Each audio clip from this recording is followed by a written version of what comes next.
Indis ekonomi pengen beli motor baru, Matic, nggak nyampe 10 juta, udah bisa bawa pulang. Nggak lagi mimpi di siang bolong nih, karena ini adalah TVS Das yang bisa kalian beli dengan harga nggak nyampe 10 juta, baru langsung bawa pulang ke rumah.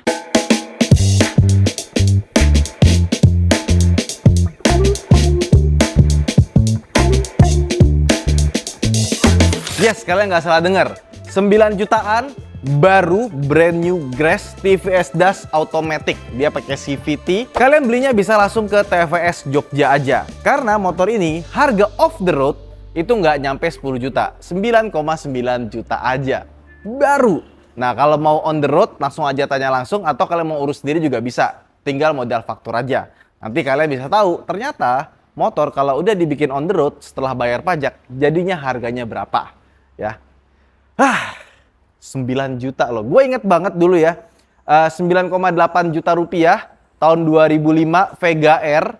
Itu motor bebek nggak nyampe 10 juta dapat rem cakram, itu udah kayak hebat banget gitu ya. Tapi sekarang 2026, hampir 20 tahun kita bisa lagi beli motor yang harganya nggak nyampe 10 juta. Gokil. Dan ini motor juga kita ambil dari TVS Jogja, kita pinjem. Pertama kali dikirim WA gitu ya, Mas, coba Mas, dites kayak gini, tau nggak ada apa? Diinjak-injak, dipukul-pukul pakai palu karena dia bilang ini bodinya super tebel, plastiknya ya. Gue bilang, nggak apa-apa Mas, ini kita injak-injak, kita pukul. Pukul aja Mas. Mas Eko, sini Mas. Injak spakbornya, gue pegang nih, gue pegang. Lu injak? Beneran? Beneran. Kalau ini kita minta ganti aja. Iya dong. Coba injak. Ini ulangi lu. Udah, kaki dua ya. Waduh. Lompat. Nggak pecah. Coba ke Yamaha Miomu ya. Ini motor meskipun murah tapi nggak murahan. Dan kalau kita lihat mendekat ke sini ya, kenapa plastiknya itu dibilangnya kuat banget dan dia elastis? Lihat nih. Ini di sambungan sini bisa lihat plastiknya setebel ini. Tebel, elastis. Jadi makanya digetok-getok itu nggak kenapa-napa. Asik ya kalau dipinjemin motor, boleh dipukul-pukul aja Mas. Injek-injek aja katanya, karena dia sangat pede dengan kekuatan bodi dari motor ini ya. Jadi plastik belakangnya, ininya, bahkan dulu gua beli Ronin ya, baru pulang bawa dari dealer, ditabrak dari belakang, jeger. Yang rusak apa?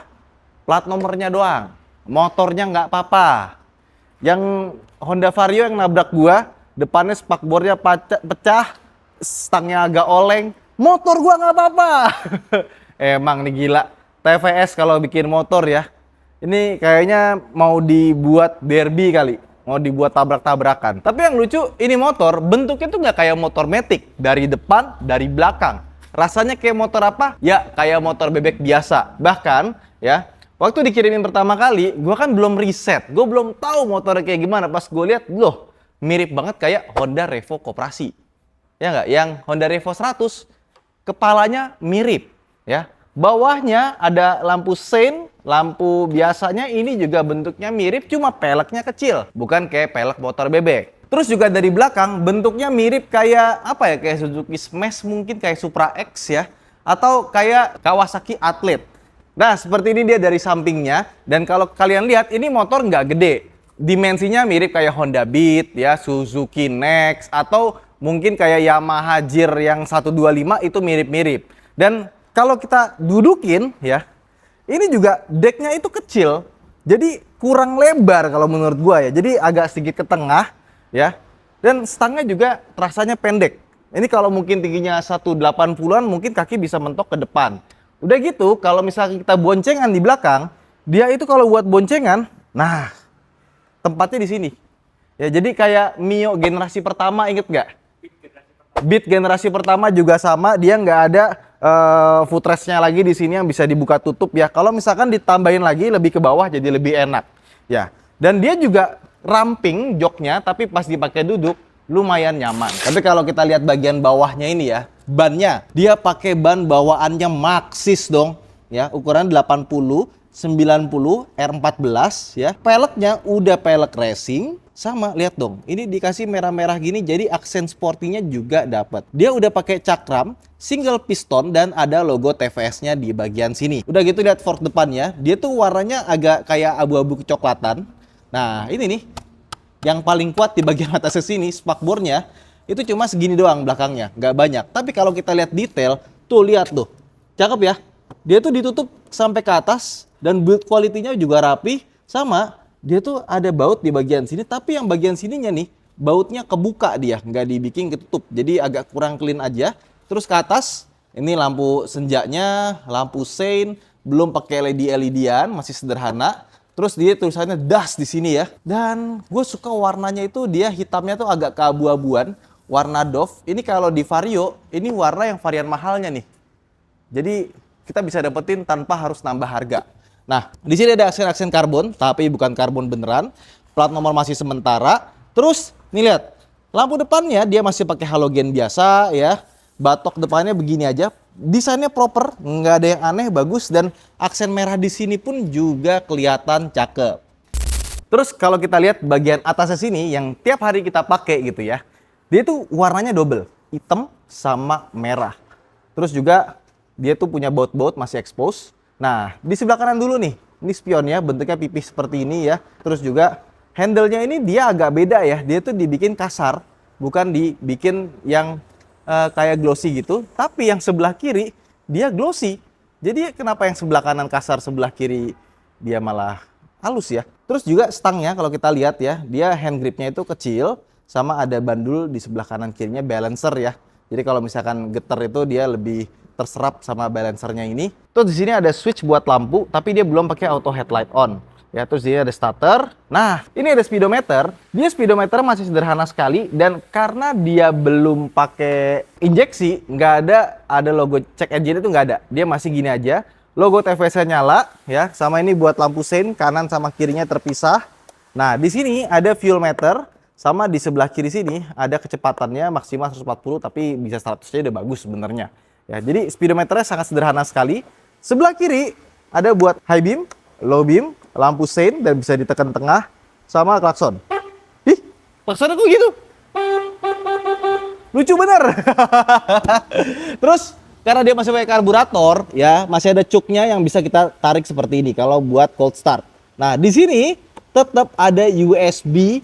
Kalau misalkan kita mau ngecas HP itu ada. Lucu. Biasanya motor yang karburator kayaknya baru pertama kali gue lihat ada seperti ini ya. Nah, ke bawahnya ini tempat buat penyimpanan besar dan ini fleksibel. Jadi nggak perlu nanti takut patah naruh di sini ya. Dan dalam juga. Jadi kalau kita naruh kayak misalkan buku atau apa, kayaknya susah buat keluar. Sama kuncinya bentuknya seperti ini. Ya, mengingatkan kita sama kuncinya Suzuki sebenarnya ya. Jadi ada magnetnya, tapi sayangnya dia nggak ada kayak yang itu tuh. Kalau Honda kan dia ada yang tuasnya buat nutup, lebih gampang kan, dia nggak. Jadi kalau mau nutup pun kita harus pakai sini nih. Ya. Nah, kayak gini lah. Tapi gue nggak begitu suka dengan kunci-kunci kayak gini ya, karena nggak lama nanti dia akan rusak. Lama-lama plastiknya tuh kalah dia. Nah, cuman berita bagusnya, TVS DAS ini kayaknya kalau diparkir aman sih. Harganya kan nggak, harganya kayak Beat bodong tuh. Yuk lanjut ke bagian bawah. Nih desainnya seperti ini ya, sama di bawahnya ini bukan karet, dia plastik tapi motifnya bagus, jadi kita nggak licin di bawah sini ya. Terus joknya seperti yang kalian lihat tipis seperti gini aja ya. Di belakang behelnya besi beneran. Ini motor berat loh, nggak enteng. Ada tulisan DAS di sini. Ini emblem ya, jadi bukan stiker. Dia nempel seperti ini, ada tulisannya Automatic Digitech R. Ya. Jadi ini bagian bentuk belakangnya ya. Ini mesinnya cuma 110 cc, karburator. Tentunya udah pakai CVT ya, tapi yang udah jarang di motor zaman sekarang, ini dong. Dia ada kickstarternya. Udah gitu, kickstarternya ini lucu nih. Dia kan harus dimasukin ke standar 2 dulu ya. Ini standar 1 pun ya udah bisa kita starter. Jadi nggak perlu standar 2. Coba tetap enakan standar 2 sih. Ini motor berat banget dibandingkan dengan Beat dan kawan-kawan. Tapi cukup diinjak begini aja. Udah standar 2. Jadi nggak perlu ditarik-tarik lagi pakai tangan. Terus kita buka jok belakangnya. Kuncinya dia ada di bagian sini ya. Kita buka aja. Nah, oh ke kanan ding ternyata. Nah, seperti ini dia bagian lacinya. Nggak gede emang, cuma segede gini aja. Ini ada buku pedoman, garansi dan kawan-kawannya, Junin Parts ya. Oh dia ada olinya juga tuh, TVS True 4. Wow, TVS Das. Ada call centernya juga, jadi kalau kenapa-napa di jalan 0800 1900 700 bebas pulsa ya. Mari kita coba ya. Bebas pulsa kan? 0800 1900 700. TVS call center di get kontak langsung ada. Halo. Selamat datang. Terima kasih telah menghubungi layanan iCare Tiket Motor Indonesia. Tekan 1 untuk layanan dalam bahasa Indonesia. Press 2. Ya, suruh tekan-tekan lah. Intinya TVS call centernya masih berfungsi dan masih bisa ditelepon. Oke. Tangkinya lumayan gede, 5,1 liter ya. Cuman masalahnya karena dia masih karburator juga, motor ini nggak terlalu irit. Ya, gua cek di Otomotif TV ya, Grid Auto ya sekarang ya. Itu sekitar 35 km per liter, di mana kompetitornya rata-rata udah bisa di atas 40 km per liter. Tapi tenang aja, kalau menurut kalian masih tergolong boros, dia juga ada versi injeksinya. Cuma ya harganya nggak 9 juta juga. Nah, ke sebelah kanan, dia nggak ada shock breakernya, jadi cuma di sebelah kiri aja. Persis kayak motor-motor entry level yang dia cuma sebelah aja. Udah gitu, kalau misalkan kalian mau ganti ban gampang. Karena arm sebelah kanan ini cuma holder buat si knalpotnya aja. Dan knalpotnya ini ya, kalau kita lihat mendekat nih, Mat. Nih, dia dikasih plastik cover jadi biar kita nggak kepanasan. Di sini tulisan E3, mungkin Euro 3 ya, dan biasanya motor-motor India itu bisa diisi sama B20, artinya 20% etanol tuh bisa. Udah gitu, kalau kita lihat nih rapi ya, dikasih plastik sini ya, sama ini juga panjang. Jadi kalau misalkan lagi hujan deras, kita nggak nyipratin orang di belakang kita. Peleknya juga desainnya bagus, masih pakai rem tromol. Dan sama ada merah-merahnya juga ya. Ini bannya juga masih pakai Maxxis ukuran 90-80 R14. Nah pertanyaannya sekarang gimana rasa mengemudinya? Yuk kita bawa motor jalan-jalan.